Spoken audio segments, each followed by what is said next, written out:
সোমবার সকাল তখন 10:30। গঙ্গা নদীতে আচমকা বড় বড় ঢেউ, 10-12 ফুট উঁচু ঢেউ। মাঝ গঙ্গায় তখন যাত্রীবাহী অনেক লঞ্চ ও নৌকা। তার মধ্যে একটি স্পিডবোট ঢেউয়ের তোড়ে উল্টে যায়। স্পিডবোটে ছিলেন 4 যুবক। দেখুন কি অবস্থা হয়েছিল তখন।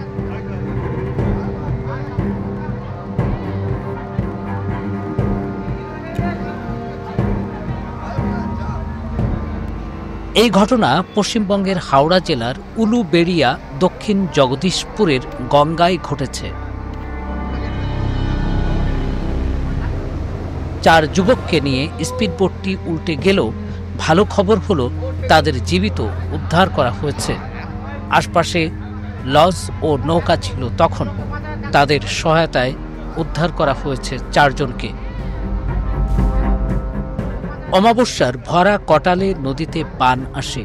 এই বানে হঠাৎ ফুলে ফেঁপে বড় বড় ঢেউ আশ্রে পড়ে নদী কূলে। অবশ্য এই বিপদ সম্পর্কে পূর্বাভাস দিয়ে থাকে ভারতের আবহাওয়া অফিস।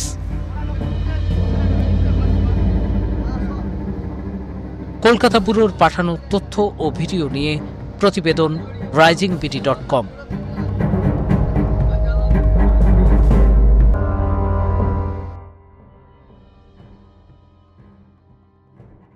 ওয়ালটন আবারও মিলিনিয়ার অফারে ওয়ালটন ফ্রিজ কিনে আপনিও হয়ে যেতে পারেন মিলিয়নিয়ার। মিলিনিয়ার ছড়াছড়ি দেশ জুড়ে, এটা শুধু ওয়ালটনই পারে।